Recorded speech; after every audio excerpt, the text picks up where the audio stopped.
I'm William Mason. I served in the United States Marine Corps for 3.5 weeks. I was a senior supervisor in loss prevention at Walmart for 17 years. My experience serving my country has prepared me to teach you how to argue logically, rationally, and most importantly, tactically. In my new book, Tactical Operations of Logic, I teach you how to sweep the legs of your opponent using the Socratic method, pin your opponent's spine using the Plato's allegory of the cave, and lock your opponent in a chokehold using Aristotle's metaphysics. Flank your opponent by citing their logical fallacies while constructing an argument built on solid rock. I'm William Mason. I've served my country. Now let me serve you.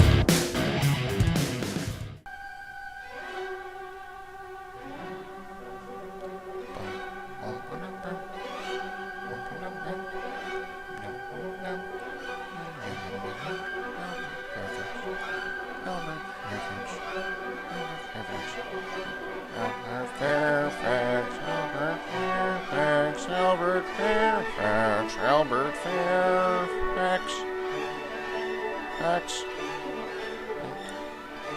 It's me, Albert Fairfax, the conservative icon. Albert Fairfax. Special thank you to Patriot Books for sponsoring this episode. Welcome to the Albert Fairfax Show. I'm your host, Albert Fairfax. Episode 10. I didn't think we'd get there, I knew we would get there. That's what I'm saying. I didn't think, I knew we would get there, is what I meant to say. May my series last for, 1,000 episodes. It may be a 1,000 episode Reich. I'm not a Nazi, though. That's not the point here. I'm not. The Nazis called for 1,000-year Reich, and I'm calling for a 1,000 episode Reich. But I'm not a Nazi because number one, they didn't last 1,000 years. Unlike the Nazis, I follow through. Not like I have the same goals as a Nazi. I'm getting off topic here. People are gonna misconstrue what I'm saying. What I'm saying is the Nazis were really leftists, and I'm not a leftist, so I could never be a Nazi. That's the point. That's the point of this whole segment. So anyways, episode 10 episodes, I thought it was time to include a new segment. It's called, and it's where I expose liberal or leftist hypocrisy in our system. And I hope you enjoy it, because I think it's going to be a segment that's going to be here for a very long time. Let's see where it goes. Okay. You dislike capitalism, yet you drink coffee, which is harvested from plantations owned by capitalists. Some of these plantations even have slave labor. It seems pretty hypocritical. You drink coffee from slave capitalist plantations in Africa. Yet you claim to hate capitalism. It's not hypocritical of me to drink coffee or any other capitalist because we support these things. All right. Here's another one. You say you hate capitalism, yet you own a smartphone made in a capitalist factory in capitalist China, the fastest growing capitalist nation in the world, with a capitalist nation that lifted 1 billion people out of poverty. Maybe you shouldn't own an iPhone from capitalist China. Here's the last one. You hate capitalism, yet you breathe oxygen created by trees in capitalist countries? If you really hated capitalism, maybe you should just hold your breath, right?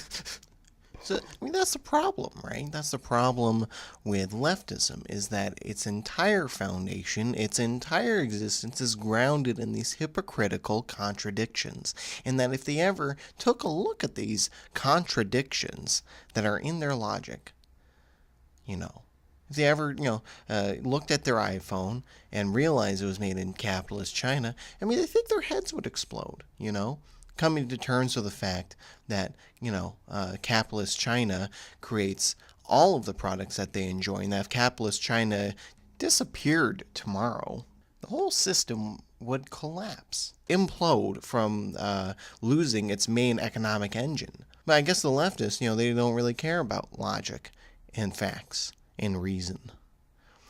In other news in leftist hypocrisy, happy MLK Day. A great man, Martin Luther King, a great man, who led civil rights, and he said you shouldn't judge someone on the color of their skin. You shouldn't maybe don't be so mean to white people.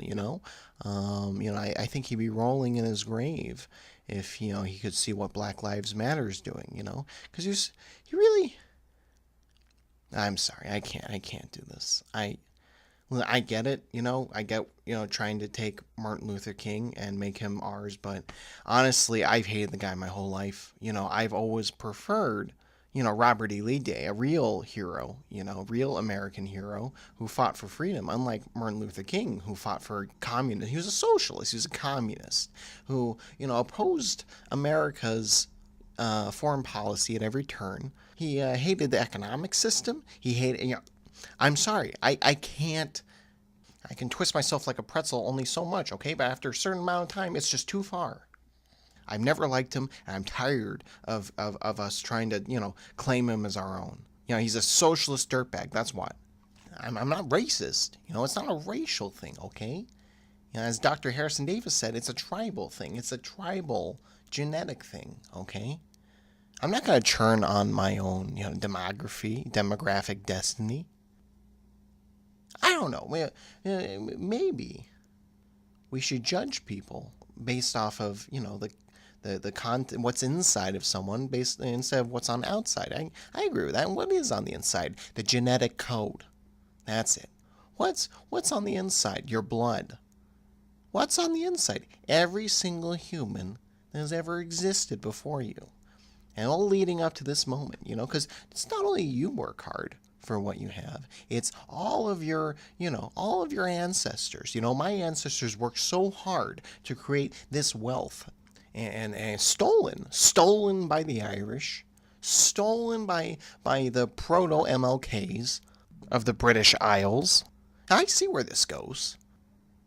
Your family builds up something over centuries and centuries.